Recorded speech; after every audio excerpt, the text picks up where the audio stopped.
Imagine if tomorrow morning you woke up and there was no electricity. No smartphone for an alarm, no lights to illuminate your room. No refrigerator to store food, not even running water from the tap. Welcome to the world our ancestors lived in for centuries. A world where a single candle could determine life or death. A world where time was measured not by digital clocks, but by the sun's movement. And today, we are going to dive into the dark secrets of medieval life that will change how you view the conveniences of modern living. Because what you lines discover at the end of this video will make you never look at your life the same way again. 1. Waking up without an alarm. 4 a.m., darkness still blankets a small village in England. 1347. Margaret, a 28-year-old farmer, awakens not to the sound of an alarm, but to the crow of a rooster breaking through the night silence. Her body shivers from the cold. This simple wooden house has no heating system. Only a small furnace in the center of the room with a fire almost extinguished. Margaret rises from her hard, smelly straw mattress.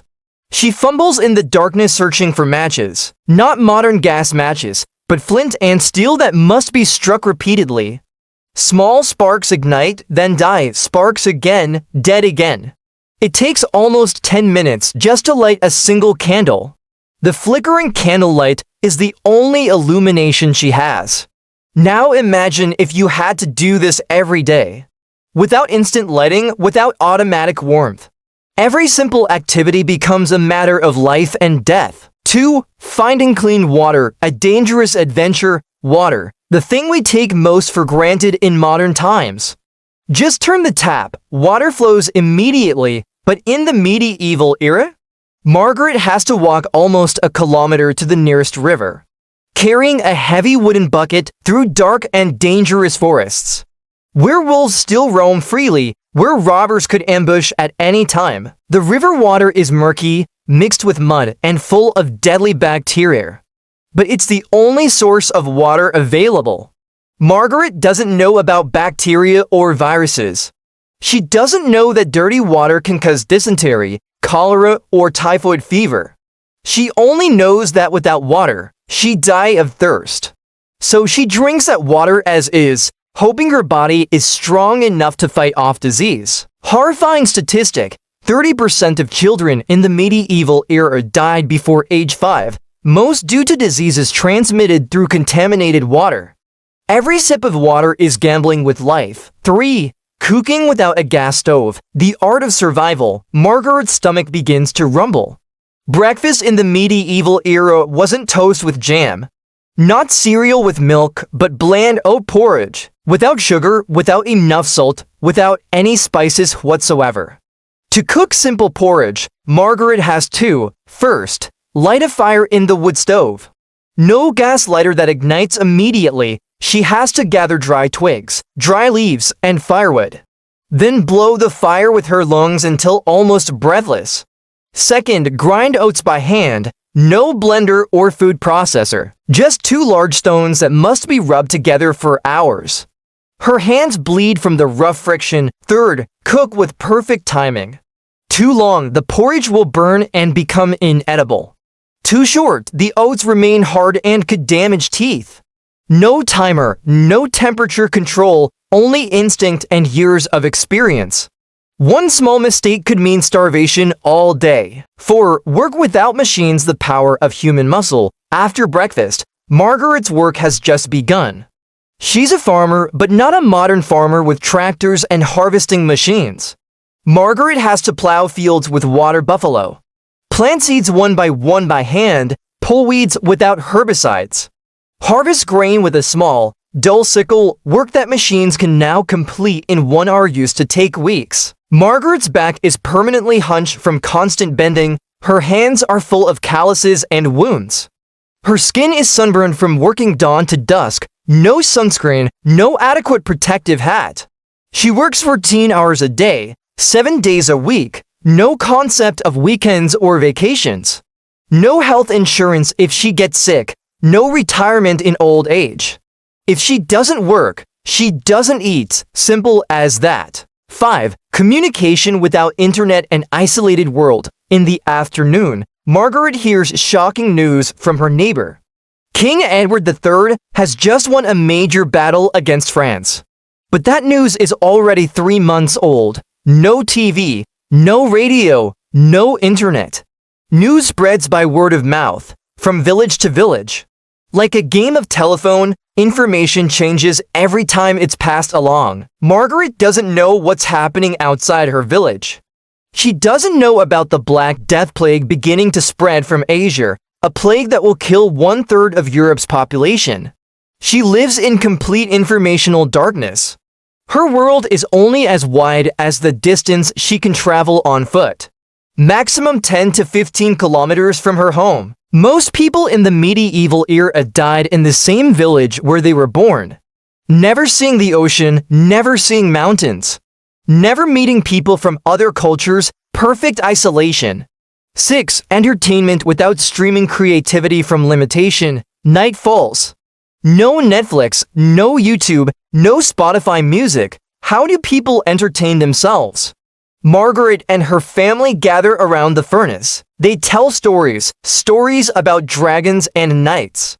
Stories about goddesses and witches, stories passed down orally from generation to generation. No one can read because books are extremely rare and expensive.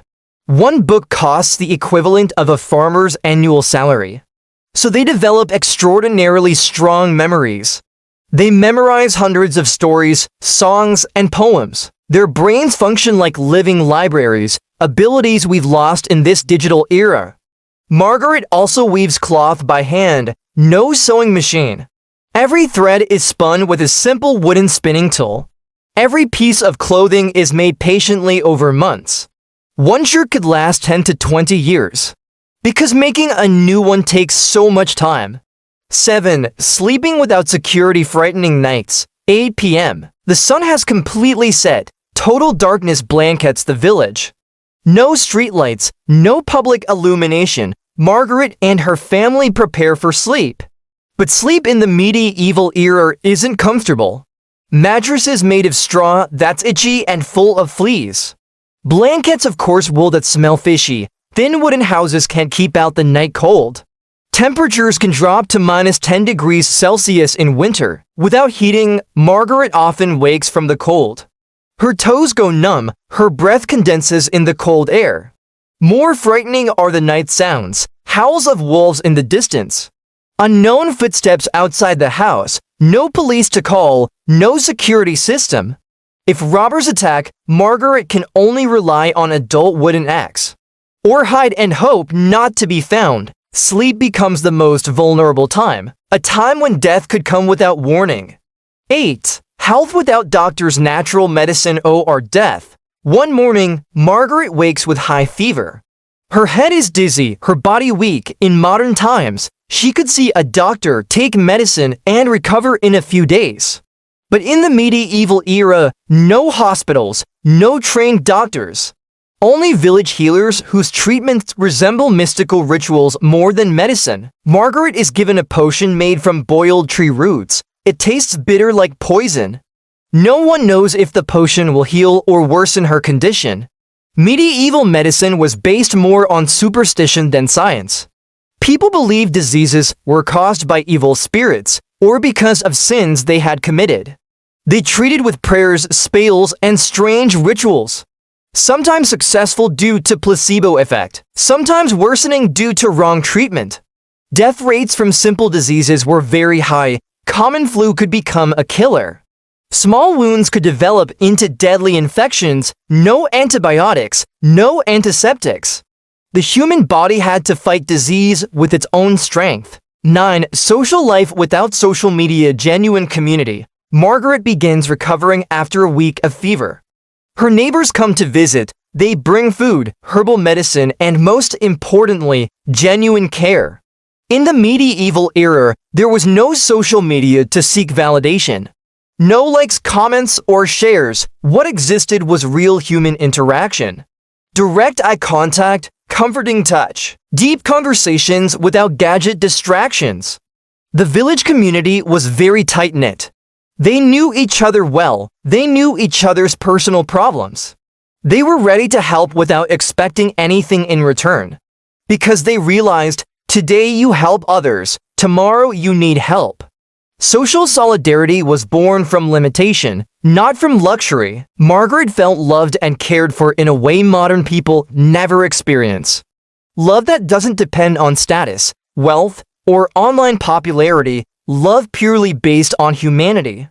10. Happiness from simplicity. And here's the twist that will change your perspective forever. After living a hard life, full of struggle, and without modern technology, Margaret says she's happy. No, this isn't romanticizing poverty. This is about something deeper. Modern psychological research proves depression rates in the medieval era were far lower than now, despite their lives being much harder. Why? Because they had something we've lost, clear purpose. Every day, Margaret knew exactly what she had to do to survive. No existential crisis about the meaning of life. No quarter-life crisis or midlife crisis. Their life's meaning was simple: survive and help others survive. They also had deep connection with nature. Margaret knew when the rainy season would arrive from cloud formations. She knew which plants were edible from the color and shape of leaves. She knew tomorrow's weather from animal behavior. This connection with nature gave them a sense of grounding we've lost. Most surprising, they had total presence, no multitasking. No distractions. When eating, they focused on eating. When working, they focused on working. When talking, they focused on listening. Mindfulness that modern people pay dearly to learn. They got free from their lifestyle. Margaret never felt bored because her brain wasn't overstimulated. She never felt FOMO because she didn't know there was other life outside her village. She never compared her life to others because all her neighbors lived the same way. 11. Life-changing reflection. So the question now is, who is actually happier? Margaret, who lived simply in the medieval era, or us who have everything but still feel empty? We have smartphones but are lonely. We have AC but our souls are restless. We have fast food but our hearts are starving. We have advanced medicine but our mental health is broken. Does technology really make us happier, or does it distance us from the true essence of life? Margaret teaches us that happiness isn't about what we have, but about how we appreciate what already exists. Not about how fast we can do something, but how meaningful that activity is to us. Not about how connected we are to the virtual world, but how connected we are to people around us.